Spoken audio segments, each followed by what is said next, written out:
ইন্নাল হামদুলিল্লাহ ওয়াসসালাতু ওয়াসসালামু আলা রাসূলিল্লাহ আম্মা বা'দ।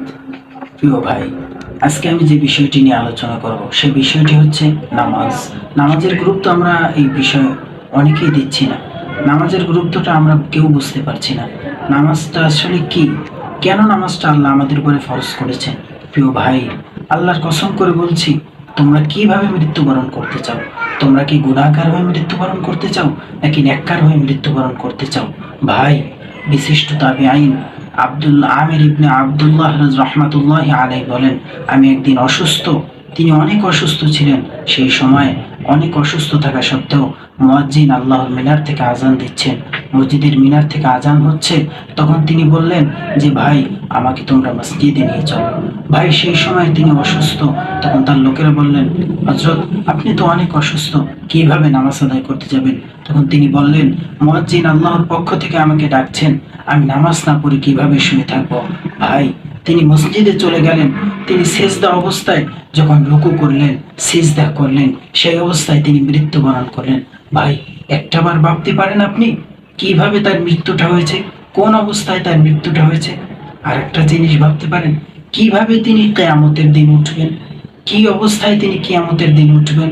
ভাই, আসলে আমরা কেউ নামাজের গুরুত্বটা বুঝতে পারছি না। এক গোসলরত অবস্থায় তিনি বলেন, এক ব্যক্তি গোসল দিতেন, সেই সময় তিনি বলেন, যিনি লাশকে গোসল করান সেই ব্যক্তি বলেন, একদিন আমার কাছে একটি লাশ নিয়ে আসা হলো গোসল করার জন্য। তখন আমি গোসলখানায় যেয়ে দেখলাম তার চেহারাটা এমন হয়ে আছে, এমন তার চেহারা, আমি ভয় পেয়ে গেলাম। আমি ভয়ে সেখান থেকে বেরিয়ে আসলাম। আমি বাহিরে এসে দেখি একজন লোক দাঁড়িয়ে আছে বাহিরে। তখন আমি তাকে বললাম, মৃত ব্যক্তি, আপনার কি হয়? তখন তিনি বললেন, এই নিয়ে আমার ছেলে। তখন আমি বললাম, তাকে আমি গোসল দিতে পারবো না। তিনি বললেন, কেন?